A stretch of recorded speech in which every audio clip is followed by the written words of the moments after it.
All right, hi everybody, Joe Cruz here with Tom Vetter for another 9.0 how-to. This week I think Tom is gonna talk about discovery, right? Yeah. All right, yeah, let's hear it. So guys, this segment is really all about saving organizations time, money, and effort, streamlining their e-discovery processes by using EAS Discovery. So we've actually built this tool hand in hand with many of the top 100 law firms in the world.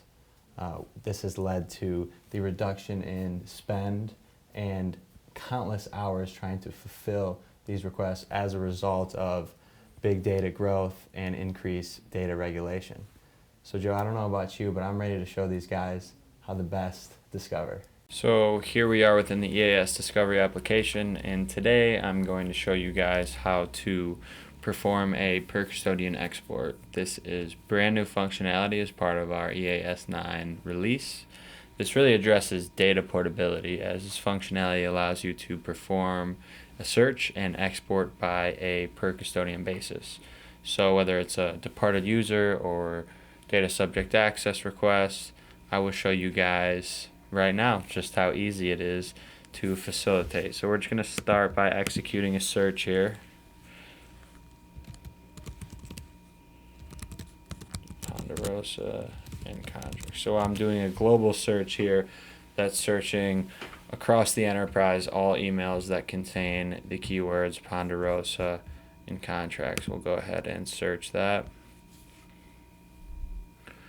So we returned a number of items, 19 to be exact, and let's just say I only want the emails from McMichael Jr. Ed and Mike Mazawita.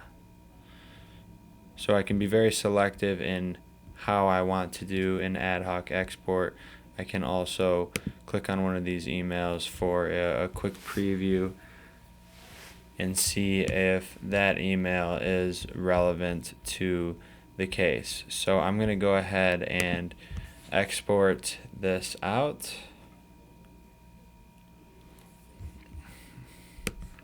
Just call this how to. Of course, you always want to name your exports. Now, what format do we want this export to be in? It can be individual items. It can be EDRM for upstream review platforms like Relativity, for example, or containerized items. We're going to do a containerized item. And how do we want to create that PST, as I said, on a per custodian basis? So when you export this out, it will show the PSTs for custodian 1, custodian 2, so on and so forth. And we're going to just retain original message folder structure as well. We can finish that job. Okay, our export has now been created. Now what you want to do next is head over to the export chevron.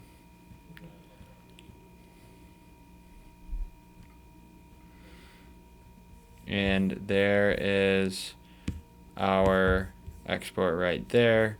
We can see just some quick analytics on how that export, what contains that export, and then we can go ahead and export that out to PST on a per custodian basis. All right, good stuff there. So could have had Trevor on here so you guys could have done a bit of back and forth. So for those of you who have access to our videos, which all of you should, take a look at Trevor Berninger's video this week as he focused on data minimization. Where Tom is focusing on data growth, Trevor is talking about data consolidation. So if you work in an industry or for a business that doesn't set retention policies, your data is just going to explode. And whereas if you, let's say, have a 7-year retention policy, you can call that data down to specifically kind of where you want it to be. So obviously EAS can handle both scenarios.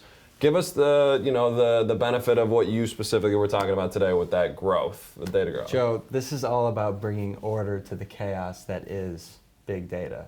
And we do that through the archive and with the EAS Discovery tool built within that. So guys, for those of you out there that don't have EAS Discovery, please give me a call.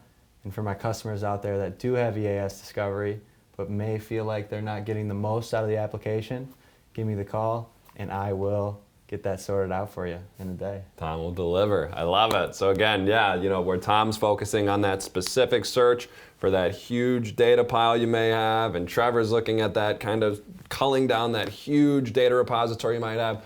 Both extreme benefits, both just essentially selling EAS. We love it, and we're going to keep it coming. So call Tom. You know where to find him. Like, subscribe, comment, do whatever you can to get in touch with us. And Tom will be back next week.